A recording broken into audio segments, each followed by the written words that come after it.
¿Cómo están? Bienvenidos a un episodio más de Deportes Sin Fronteras. Manuel Barrera, fuerte abrazo hasta Colombia. Jordi Pascual hasta Barcelona. Hoy tenemos la ausencia de Spiros Giannopoulos, pero bueno, está en otros temas no menos importantes y por supuesto estaremos ya con él la próxima semana, pero por lo pronto tenemos muy buenos temas para platicar esta semana sobre el regreso de la Liga Española, algunos temas de los deportes en Estados Unidos, pero antes de comenzar con estos temas, vámonos con las portadas del día. Manu Barrera, a ver, bendito problema el que tiene Zidane porque únicamente tiene la ausencia de Jovic de cara a este inicio de la Liga Española que comienza el próximo jueves. Podríamos decir que quizá le convino un poco este tema de la pausa para poder recuperar a hombres como Asensio, como Eden Hazard, que no había estado al 100% en toda la temporada. ¿Cómo ves al Real Madrid de cara a este inicio? Bueno, me imagino que este es un tema que tocaremos un poco más adelante de cara al inicio o al reinicio de la Liga Española. Saludo para Jordi, para ti por supuesto, y para todos los televidentes que nos ven siempre en nuestro canal de YouTube. El Real Madrid y Zidane van a tener siempre un problema porque tienen una nómina muy competitiva, sobre todo en el frente de ataque, pero está clarísimo que James no va a estar ahí. Así haya llegado a un buen nivel. Se ha hablado de que está al 100% Hazard, esperando que Hazard pueda repuntar la mala temporada que ha hecho por cuenta de las lesiones. Y sin duda para el Real Madrid ha sido benéfico el tema de la pausa más que al Barcelona. ¿Por qué? Porque el Madrid venía de perder contra el Levante, contra el Manchester City y contra el Betis. 3 de 4 partidos. Venía con lesiones importantes como la de Hazard, así que yo creo que recuperar a Zidane a casi que toda la plantilla menos a Nacho va a ser muy importante y salir tal vez de ese mal momento en el que estaban antes de empezar la pausa. Buen punto el de Nacho, está únicamente Carvajal en esa lateral derecha. Esta es la portada de Las, bendito problema. Y nos vamos con la de Mundo Deportivo. Jordi, quiero ir al Barça, dice Neymar. ¿Qué sabes del tema? Buenas, Gabo, ¿qué tal? Hola, Manu también, un saludo para todos. Bueno, Neymar cada verano parece que está cerca del Barça, que yo creo que nunca acaba. Yo creo que este verano no va a venir, es imposible por un tema económico, que no va a salir del PSG. Y él lo que sí que está claro es que si sale del PSG vendría al Barça, es su deseo y eso lo ha expresado siempre, pero yo creo que el Barça no está por tener a Neymar por un tema económico y porque ahora mismo la agenda del Barça está Lautaro como primera y única opción. Así que Lautaro es el elegido y Neymar tendrá que esperar. Incluso, sí, de acuerdo. Incluso hay que decir que salió la lista de los jugadores más costosos y Neymar está en el top 20, pero bien lejos de Mbappé y bien lejos de Griezmann y de muchos jugadores que tal vez no pensamos que en algún momento iban a sobrepasar a Neymar, porque pensamos también aquí entre nosotros y entre todos los colegas que Neymar iba a ser el próximo Messi o Cristiano Ronaldo. Y una cosa es que cueste eso, porque realmente lo vale o porque se llama Neymar. De acuerdo, además. Yo creo que en París la estrella es Mbappé. Más no olvidemos que tiene, creo que son ya 28 años, que ya no es tan joven como parecía, y que si no se cuida como debe, a los 30 y pocos, no estará al mismo nivel ya. Sí, Neymar nunca va a ganar el Balón de Oro y decían que era el próximo Balón de Oro en aquel entonces cuando llegó al Barcelona. Y por último tenemos la portada del periódico inglés Sun Sport.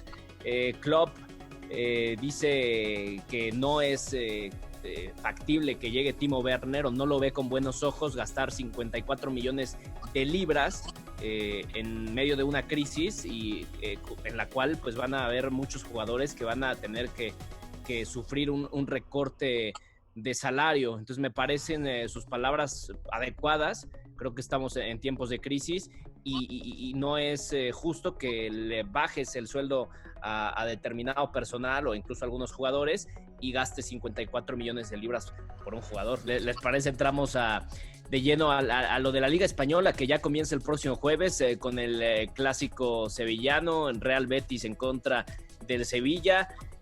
Jordi, pues comenzamos contigo. ¿Cómo se plantea este regreso de la Liga? ¿Qué ambiente se vive en España? Me parece que no el óptimo para el fútbol, pero la realidad es que ya hay muchas partes de este conjunto, que es la afición, que son jugadores, que es la misma economía, que están necesitadas ya que reinicie el fútbol. Correcto, aquí en España hay mucha expectación con el derbi sevillano, que jugarán Sevilla y Betis. Se ha hablado muchísimo de este derbi, hay muchos reportajes, entrevistas que están hablando del partido inaugural, pero sí que es verdad que el hecho de que la Bundesliga empezara antes rompió un poco el hielo, y la gente que tenía este mono de fútbol pues ya se lo quitó con la Bundesliga. Entonces la Liga sí que pierde este efecto repercusión, efecto mediático, pero que cuando el Barça se ponga a jugar o el Madrid se ponga a jugar, sí que volverá otra vez como siempre, y la gente estará metida de lleno. Pero digo, ahora mismo el ambiente no es como podía haber sido si se hubiera jugado la Liga hace 3 semanas o 4 antes de la Bundesliga. Manu, el Barcelona termina como líder. La pausa le reduce las posibilidades de conseguir ese título, le da cierta oportunidad al Madrid de alcanzarlo en estas próximas fechas. Yo creo que el Barça recupera una ficha muy clave, que es Luis Suárez. Claro. Es decir, no hay Braithwaite, no hay Dembélé, no hay Griezmann que reemplace al uruguayo, y eso puede ser muy importante para el retorno del Barcelona a lo que puede llegar a ser su próximo campeonato. Yo a lo que voy es que, como lo decía anteriormente, es que siento que el Madrid va a llegar anímicamente mucho mejor por cómo terminó o como había terminado antes de la pausa el campeonato.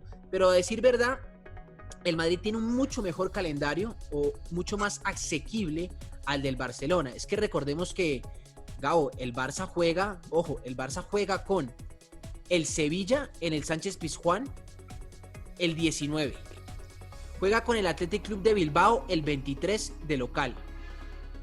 Juega contra el Atlético de Madrid de local el 30 de este mes. Tiene clásico o derbi, tiene derbi de Barcelona con el Español. Y tiene otro partido muy importante frente al Celta en Vigo.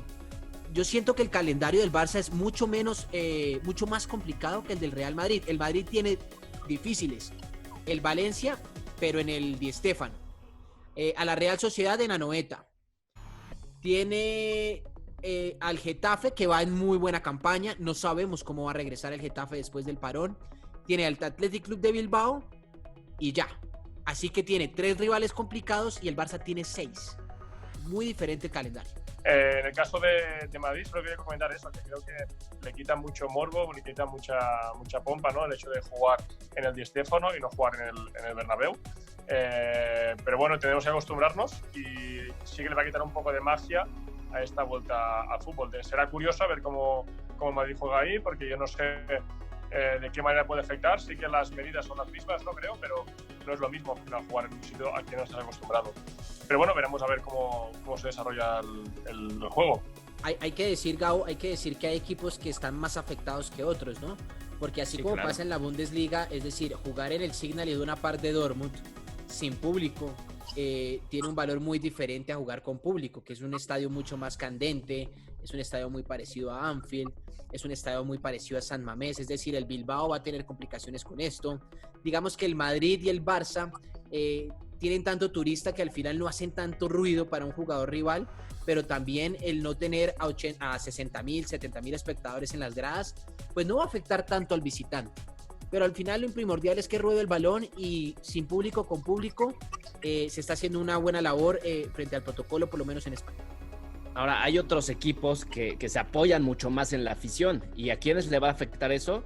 A clubes como el Atlético de Madrid, que el Cholo es un técnico de la firme idea de que la energía que transmite la grada se conecta directamente con sus jugadores, y así es una parte fundamental de su estilo de juego. Entonces, efectivamente, por eso también va a haber equipos más afectados que otros. Me parece que el Real Madrid y el Barcelona son equipos que se basan mucho más en su juego, en el fútbol, y el Atlético mucho más en lo emocional, apela a la afición, apela a esa energía que se transmite. Entonces, va a ser muy interesante ver cómo responde el Atlético de Madrid a esta situación, como también va a ser interesante ver cómo llegan equipos como el Getafe, como la Real Sociedad, que habían dado buenos campanazos en el torneo y ahora hay que ver cómo les ha pegado esta pausa. Incluso el Sevilla, que va tercero, ¿no? Que la Sevilla, verdad ha hecho muy también. buen trabajo Lopetegui. No sabemos cómo se va a comportar este Sevilla después del parón. Y también sin público, porque el Sánchez Pizjuán, recordemos, también es un muy buen aforo de público. También tiene un sentimentalismo y una carga emocional en los partidos abismal. Así que también puede hacer la diferencia. Como decías antes, Manu, creo que el gran beneficiado del parón es el Real Madrid, sin duda alguna. Venía de estar en una racha súper negativa contra el City, yo creo que 90% de que no hubiera pasado de la eliminatoria, y ahora cambia mucho el panorama. Así que creo que el Madrid ha salido muy, muy beneficiado de todo esto. Claro, tienen un Incluso calendario... para lo de Champions League, para lo de Champions League también le va a beneficiar muchísimo el hecho de no haber jugado ese segundo partido contra el Manchester City en ese momento. Claro, Totalmente. es decir, no tiene calendario tan complicado como el Barça 1, y en agosto, cuando reciba el City, a pesar de tener marcador abajo, va a tener un estadio vacío allá en Manchester, ¿saben? Entonces, al final, digamos que es el gran beneficiado de todo es el Real Madrid, claro. aunque hoy ha salido unas críticas por parte de las directivas, que esos primeros 4 fechas que ya han sido publicadas por la Liga, el Barça va a jugar antes que el Madrid, suponiendo así que le darían una ventaja al Barça, porque jugaría sin presión al resultado del Madrid. De acuerdo. Bueno, pues para cerrar este episodio, vámonos con el tema rápidamente de los Estados Unidos, porque parece que sigue dando el ejemplo de cómo se tiene que organizar la reanudación de los eventos y han hecho un acuerdo la NBA y Walt Disney para jugarse lo que resta de la temporada, incluyendo playoffs con 22 equipos en una de las instalaciones de Walt Disney. Me parece que han puesto un gran ejemplo, van a crear una burbuja en donde los jugadores no se van a poder contagiar y no sé qué opinan ustedes al respecto sobre esas medidas. Se debieron también tomar en otro tipo de torneos. Yo creo que la diferencia siempre va a estar en los directivos y en la proactividad de los directivos. Y no podemos comparar los directivos de los Estados Unidos, de la NBA, con los directivos de la Liga MX, con los directivos de la Liga Colombiana, con los directivos de la Liga Española, y mucho menos con los directivos ni de Argentina, ni de Francia, ni de Bélgica, ni de Holanda, que decidieron terminar las ligas antes de intentarla. Entonces, hay mucha diferencia en la proactividad y en la unión de estas ligas a las nuestras que conocemos.